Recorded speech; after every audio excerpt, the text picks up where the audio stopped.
why did the Lands Office come to Forbes? Well, the state government was getting income from selling land, and they needed somewhere to actually manage those sales.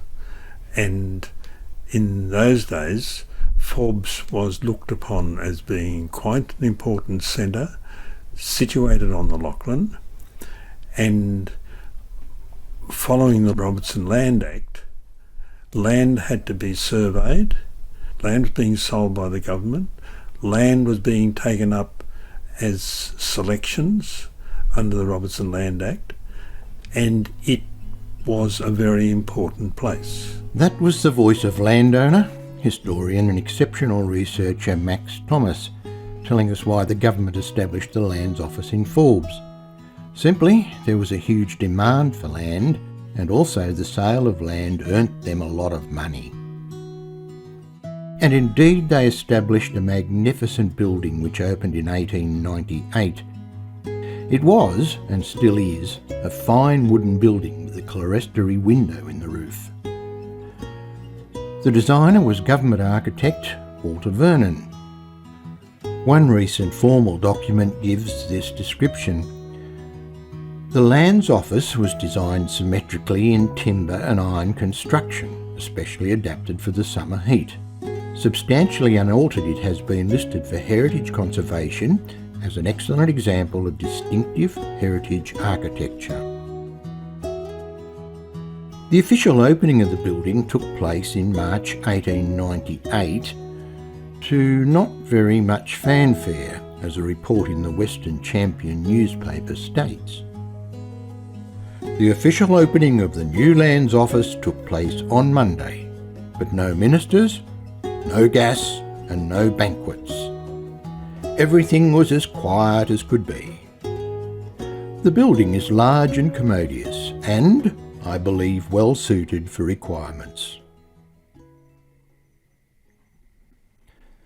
The Forbes land area covered a large portion of the state, and there were many employed there. Photos from an early era show they were all men, and very serious.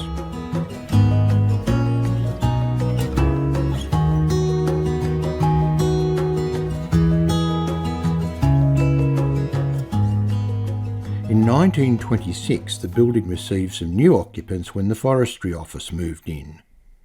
The Forbes Advocate had this to say. Friday, January the 15th, 1926, Moving Day. The local Forestry Office is moving its quarters this week from the ABC Bank building to the Lands Office. There was a motley collection of articles to shift, including many specimens of wood. The late Mrs. Marjorie Scurfield of Forbes was the first female clerk with the Forestry Office, and many years ago recorded her memories of those early days. Let's go back to your first job. What did that entail? Shorthand notes and typing and filing and handling of the money, banking, and well, pretty well every phase in the office. Did everything, every job. Whereabouts was that?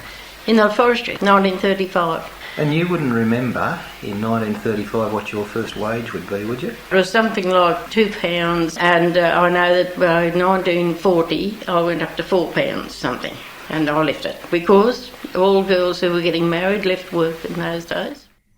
I asked her about working conditions and how she was treated.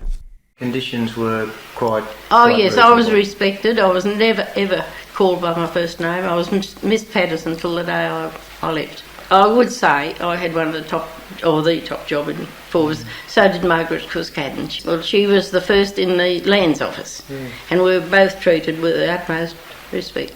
Mrs. Scurfield later returned to work at the Forestry Office and is pictured here with some of the period staff. You will note that there are many more women and that they actually smile and look happy. Let's have another look at the building and some of its interesting features. It's built of cypress pine and similarly lined. Sawdust is placed in the wall cavities for insulation. It has verandas on all sides except the eastern side, which has large windows. The draftsmen are placed on this side for extra light. Outbuildings are toilets, garages and even a caretaker's cottage. The chimney tops are of special design and the air vents are of a metal with a crown design. The roof air ventilators are also of a special design and the centre skylight illuminates the central working area. All trimmings and furniture are cedar.